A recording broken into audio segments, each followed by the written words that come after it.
শীতকালে বিয়ে মানেই অন্যরকম আমেজ। হ্যালো ভিউয়ার্স, কেমন আছেন সবাই? বাংলাদেশি বিজি মম সাথে আছি। গতকালকে সন্ধ্যাবেলা একটু বাইরে গিয়েছিলাম। বাইরে মানে একটু ডিনারে গিয়েছিলাম আরকি। হালকা পাতলা খাবো ভেবেছিলাম, পরে একেবারে ডিনার করে চলে এসেছি। আমার ভাগ্নি এসেছে, আপনাদেরকে তো আগেই বলেছি। তো তাকে সাথে নিয়ে গেলাম। আর দেখেন পাশেই হচ্ছে মেট্রো রেল। আমরা যে রোফটপে বসেছিলাম সেখান থেকে মেট্রো রেল দেখা যায়। আপনারা ভাবছেন টাইটেল আর থাম্বনেইলের সাথে অনেক কিছুই মিলছে না।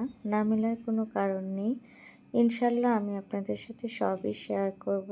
আশা করি আপনারা আমার সাথে থাকবেন। তো এই মুহূর্তে আমরা অর্ডার করে নিচ্ছিলাম।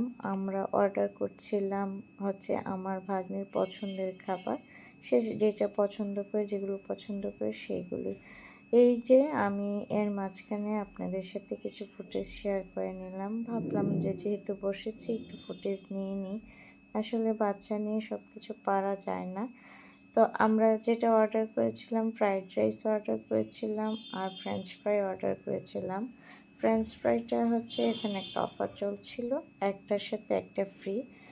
তো সেটাই অর্ডার করলাম, যেহেতু বাচ্চারা খাবে। এই যে ফ্রেঞ্চ ফ্রাই চলে এসেছে। ওদের ফ্রেঞ্চ ফ্রাই বেশ মজার আর কি।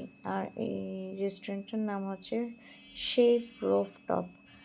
আর এদিকে ফ্রাইড রাইস এসেছে, আর ফ্রাইড রাইসের সাথে আমরা একটা মিক্সড জাতীয় সবজি এবং মানে সব চিকেন টিকেন মিলিয়ে যা থাকে এরকম একটা কারি নিয়েছিলাম। তো ওদের রোফটপে গিয়েছিলাম, ওখানে একটু ধুল খেয়েছিলাম দোলনায়, ভালো লেগেছে। তো আজকে ব্লগটা এই পর্যন্ত। আল্লাহ হাফেজ, সবাই ভালো থাকবেন।